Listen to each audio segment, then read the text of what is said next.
సమావేశం అంతర్గతంలో ఈ సమావేశానికి సభాధ్యక్షులు కొడంగల్ మండల పార్టీ అధ్యక్షులు దామోదర్ రెడ్డి గారికి, సిపిఐ నాయకులు సురేష్ గారు, టీడీపీ కన్వీనర్ పవన్ గారు, నవాజ్ భాయ్ గారు, మాజీ కౌన్సిలర్ మసూద్ యాదవ్ గారు, రెడ్డి గారు, ఎక్స్ ఎంపీ దయాకర్ రెడ్డి గారు, పెద్దలు విష్ణువర్ధన్ రెడ్డి గారు, యాదగిరి గారు, నారాయణ రెడ్డి గారు, టౌన్ అధ్యక్షుడు రమేష్ గారు, అదేవిధంగా భీములు గారు, విజయభాస్కర్ రెడ్డి గారు, సత్య గారు, కరీం గారు, మైనార్టీ సోదరులందరూ కూడా, పెద్ద సీనియర్ నాయకులు వసుంధర్ రెడ్డి గారు, వచ్చిన పత్రికా సోదరులకు, మీడియా మిత్రులకు అందరూ కూడా పేరు నమస్కారం తెలియజేస్తున్నాం.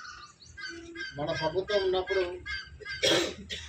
కొడంగల్ ఒక గ్రామ పంచాయతీగా ఉండేది.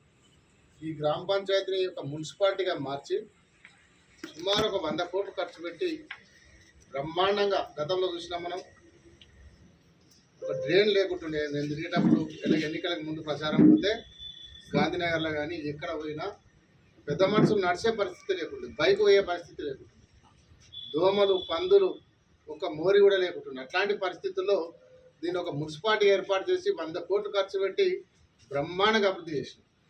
డ్రైన్లు కట్టినాం, ప్రతి వార్డుకు సీసీ రోడ్ వేసినాం, బ్రహ్మాండంగా అభివృద్ధి చేసుకొని ఈరోజు 50 పడకల హాస్పిటల్ కంప్లీట్ చేసుకున్నాం. ఇక్కడ ఫైర్ స్టేషన్ తీసుకొచ్చినాం, ఎక్సైజ్ సిఐ సర్కిల్ ఆఫీస్ తీసుకొచ్చినాం. ఈరోజు మున్సిపల్ ఆఫీస్ బ్రహ్మాండంగా 3 కోట్లతో మున్సిపల్ ఆఫీస్ కట్టినాం. అదే కాకుండా గెస్ట్ హౌస్ కూడా మనం 5 కోట్ల రూపాయలు ఇచ్చినాం, రోడ్డు వైడైనకి ఇచ్చినాం. ఇన్ని కార్యక్రమాలు మనం చేస్తే మొన్నటి ఎన్నికల్లో నేను ముఖ్యమంత్రి అవుతా అని చెప్పి హామీ ఇచ్చి మభ్యపెట్టి కొడంగల్ ప్రజల ఓట్లతోని, కొడంగల్ ప్రజల భిక్షతోని ముఖ్యమంత్రి అయిన రేవంత్ రెడ్డి గారు.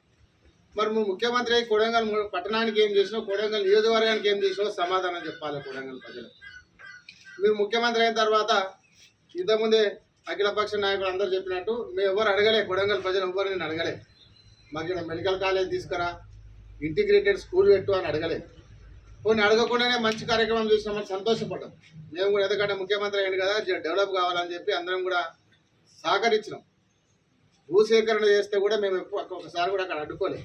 చాలామంది అడిగినాం, మనం ఎర్రనపల్లికి అప్పాయిపల్లికి రమ్మంటే కూడా మనం ఎందుకు పోలేదంటే డెవలప్మెంట్ అవుతుంది, మెడికల్ కాలేజ్ వస్తుంది, దాన్ని అడ్డుకుంటే బాగుండదు, డెవలప్మెంట్ అవుతుంది. ఒక చేవేలలో ఒక మెడికల్ కాలేజ్ కట్టినంటే చేవేల పట్టణం అంతా బ్రహ్మాండంగా తయారైపోయింది. అట్లా ఈడొక మెడికల్ కాలేజ్ వస్తే చాలా అభివృద్ధి చెందుతుంది, రకరకాల బిజినెస్లు పెరిగిపోతాయి. కాబట్టి దాన్ని ఎక్కడ అడ్డుకోవద్దని చెప్పి మేము కూడా అక్కడ పోకుండా ఆ పేద రైతులకు 6 లక్షలు ఇచ్చినా కూడా మనం ఒప్పుకొని, ఆ రైతులు పాపం ఆడ వరంగల్నేమో 2 కోట్ల ఎకరాకి ఇస్తాడు, ఈడనేమో 6 లక్షలు ఇస్తాడు. అంటే వరంగల్కో న్యాయం, కొడంగల్కో న్యాయం అని ముఖ్యమంత్రిని అడుగుతున్నా. 6 లక్షలు ఇచ్చిన పేద రైతులకు కూడా వాళ్ళు సుమారు 70 ఎకరాలు ఆ మెడికల్ కాలేజీకి ఇస్తే దాన్ని జీవో ఇచ్చినావు, స్టార్ట్ చేసినావు, ఒక మంచి స్కూల్ నిర్మాణం చేసినావు. అన్నీ చేసినాక దాన్ని జీవో తీసుకుపోయి మధ్యలో దాన్ని మార్చే జీవో ఇచ్చి అక్కడ ఎందుకు మార్చినావు అఖిలపేట కొడంగల్ ప్రజలకు సమాధానం చెప్పాలి. మరి ఎవరి ప్రయోజనాల కోసం మార్చినావు నువ్వు? నీ సోదరుడు తిరుపతి రెడ్డి భూములు కొన్నందుకు మార్చినావా? దేనికోసం మార్చినావు? కొడంగల్ ప్రజలకు సమాధానం చెప్పాలి ముఖ్యమంత్రి రేవంత్ రెడ్డి గారు. ఈరోజు ఇంటిగ్రేటెడ్ స్కూల్ తీసుకుపోయినావు, అగ్రికల్చర్ యూనివర్సిటీ తీసుకుపోయినావు, మెడికల్ కాలేజ్ తీసుకుపోయినావు. నువ్వే ముఖ్యమంత్రి కదా, నువ్వు దచ్చుకుంటే ఏదైనా అవుతుంది. కాబట్టి కొత్తగా పెట్టు, అక్కడ కోజిలో ఒకటి పెట్టుకో, మెడికల్ కాకుండా అగ్రికల్చర్ యూనివర్సిటీ పెట్టు, ఇంటిగ్రేటెడ్ స్కూల్ పెట్టు. అక్కడ ఆ జిల్లా వేరైతుంది, ఈ జిల్లా వేరైతుంది. ఆ జిల్లాకు ఒకటి, నారాయణపేట జిల్లాకి, ఇక్కడ కొడంగల్ వికారాబాద్ జిల్లాకి ఇవ్వచ్చు.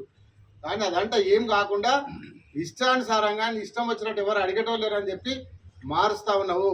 మేమందరం కూడా గతంలో మన పార్టీ అన్ని పార్టీలో కలిసి ఉద్యమం చేసినారు, ధర్నాలు చేసినారు, బంధు పాటించారు, బ్రహ్మాండంగా సక్సెస్ చేసినారు వాళ్ళందరూ కూడా, అన్ని పార్టీల నాయకులందరూ కూడా. కాబట్టి దానికి తీవ్రతరం చేస్తున్నాము ఉద్యమాన్ని. ఎవరైతే నువ్వు తరలిస్తున్నావో అవి మళ్ళీ కొడంగల్ వచ్చే వరకు పెద్ద ఎత్తున పోరాటం చేస్తాం అఖిలపక్షం తరఫున.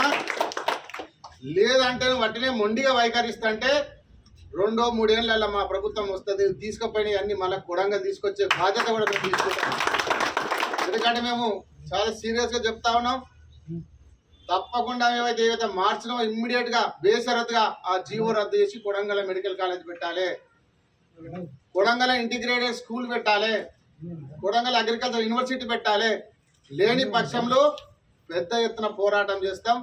తప్పకుండా వాటిని అన్ని కూడా రద్దు చేసే వరకు నీ ఎంబడవాడి నీ యొక్క ప్రభుత్వం మెడల్ వంచైనా సరే కొడంగల్ తీసుకొచ్చే బాధ్యత మేమందరం కూడా మా పార్టీ తరఫున మా కమిటీ తరఫున ఈ కేడీపీ తరఫు అందరం కూడా కలిసి పనిచేసి అవి తీసుకొచ్చే ప్రయత్నం చేస్తాం.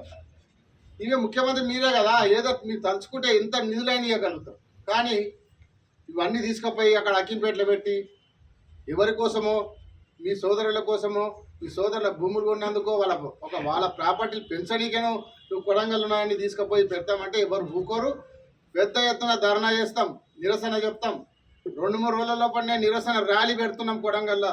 అంబేద్కర్ చౌరస్తాకి వెళ్ళి వెంకటేశ్వర స్వామి టెంపుల్ వరకు కూడా పెద్ద ఎత్తున అఖిలపక్షం నాయకత్వంలో నిరసన ర్యాలీ పెట్టి నీ కళ్ళు తెరుస్తామని చెప్పి, కళ్ళు తెరిపిస్తామని చెప్పి మీ సభాముఖంగా తెలియజేస్తున్నాం. ఇక అన్ని ప్రజలకు ఇచ్చిన హామీలు 6 గ్యారెంటీలు ఎగ్గొట్టినావు. తెలుసు, ఇంత వెంకటరెడ్డి గారు చెప్పారు. రుణమాఫీ అన్నావు. కనీసం కొడంగల్ రైతులు గెలిపించిన రైతులకైనా రుణమాఫీ చేయాలి కదా, కంప్లీట్ సంపూర్ణ రుణమాఫీ చేయాలి కదా. 30% కూడా రుణమాఫీ జరగలే. బోనస్ రాలే, వరి పంట బోనస్ అన్నావు, బోనస్ లేదు, రుణమాఫీ లేదు, రైతు బంధు లేదు.